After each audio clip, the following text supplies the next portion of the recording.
Hi, my name is Catherine Peterson, and this is my presentation on assessing ESL writing. So I will be going over all the different methods that schools are currently using to assess their English language learners' abilities and also gauge their proficiency in writing, as well as comparing all these assessment methods to determine what are the best options out there for teachers and students.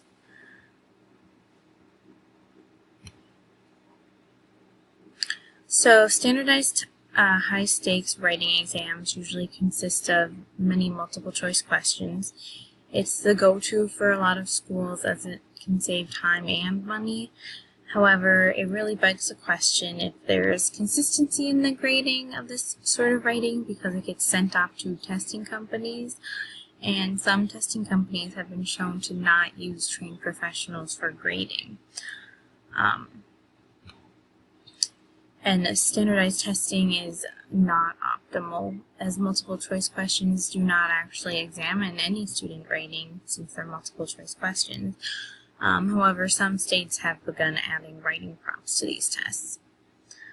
Another fault of these tests is that they tend to only focus on one genre of writing, such as like personal narratives, and this can really cause anxious teachers to strictly teach to the test and never really expand their students' knowledge of all the other genres of writing. It can also really take the joy out of writing for students, as the goal just becomes to pass a test. It should also be considered that people rarely use these types of writing in their daily life, like writing, 5-paragraph essays. So it would probably be more helpful for students who are learning another language to work on more realistic forms of writing and be exposed to many different types.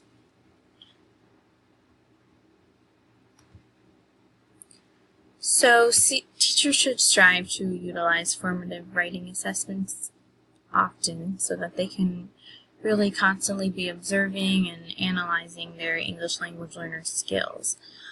This type of assessment allows teachers to track their students' progress throughout the year and really helps the teaching planning process on how to support their students' weaknesses and how they can adjust the lesson plan to help that. So holistic scoring occurs when a teacher really considers the piece of writing as a whole and assigns it one single score, either like on a number scale or as a level, such as like beginner, intermediate, and advanced. Since it focuses more on the big picture of the student's writing, it doesn't really do a lot for identifying specifics that the student needs to work on. Now, analytic scoring breaks down the writing into numerous different aspects that can be graded on a rubric. And the key word in this is analyze. So as the teachers, they can analyze the writing and then determine what areas of the rubric that the students are proficient in and what needs improvement. So over here on the right, we have an actual example of a rubric with 3 different categories, grading it from needs improvement all the way to excellent.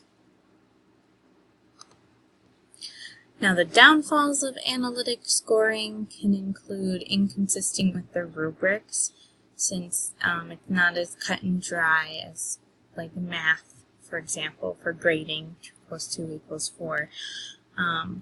And it can also cause students' writing to become very rigid because they're trying to fit into the rubric's strict measures.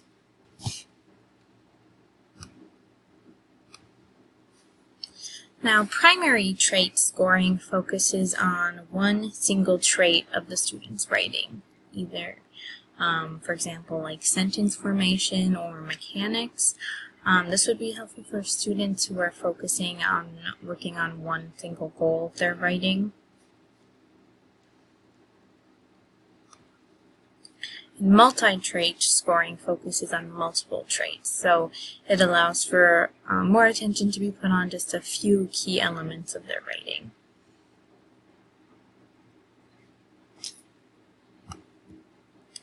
The downfalls of both primary trait scoring and multi-trait scoring is that graders often struggle to focus on just one or a few elements of their students' writing that they're grading, and that one topic may be too narrow and narrow students' minds on that. Now, portfolio assessments provide a much more reliable assessment since you're looking at the student's work over time throughout the year. So the teacher will collect samples of the students' different types of writing that were assigned throughout the year, collect them and put them in a portfolio, and then the teachers analyze and compare the work to check for progress and also for regression. Now, self-assessment is when teachers actually put the responsibility on the students to assess themselves. Teachers can model how to use the grading tools and really encourage the students to assess and also reflect on their writing and also their peers' writing by using more adapted rubrics and checklists that the teachers can adapt to students. My picture on the right here is a rubric that is made for children, so it has more simple wording that kids can go off of. Here are my sources, and thank you for watching.